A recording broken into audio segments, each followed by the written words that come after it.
வடிவேல் சொல்ற மாதிரி சின்ன புள்ளத்தனமாவில இருக்கு பாருங்க. முக்தி அடைந்தவுடன் ஜீவன் கடவுளாகி விடுகிறானா? அப்படி என்றால் இதுவரை எத்தனை ஜீவர்கள் முக்தி அடைந்துள்ளனர்? அவ்வளவு பேரும் கடவுளாகி விட்டார்களா? முக்தி என்பது கடவுளாகி விடுவதல்ல, பந்தத்திலிருந்து விடுதலை அடைவது.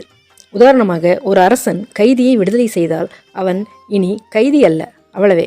விடுதலை ஆனவுடன் அவன் அரசனே ஆகிவிடுவதில்லை. அதுபோல முக்தி அடைந்தவுடன் ஜீவன் கடவுளாகி விடுவதில்லை. முக்தானாம் பரமாகதி. முக்தர்களுக்கும் பகவான் விஷ்ணுவே நியாமகன்.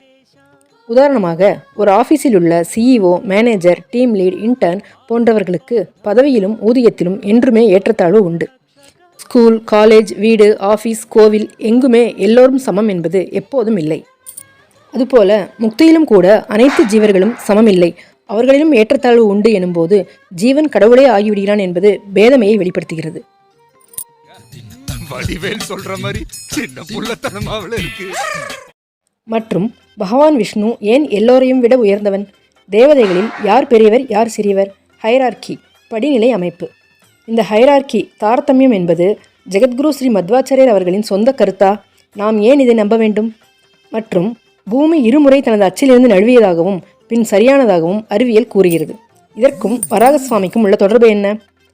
அதோடு விஷ்ணுவின் பாதத்தில் உள்ள சங்கம், சக்கரம் போன்ற எந்தெந்த சின்னங்களை நாம் தியானிப்பதால் என்னென்ன பலன்? இவற்றை சாஸ்திர ரீதியான ஆதாரங்களுடன் அறிய கீழே உள்ள லிங்கை கிளிக் செய்து பார்க்கவும்.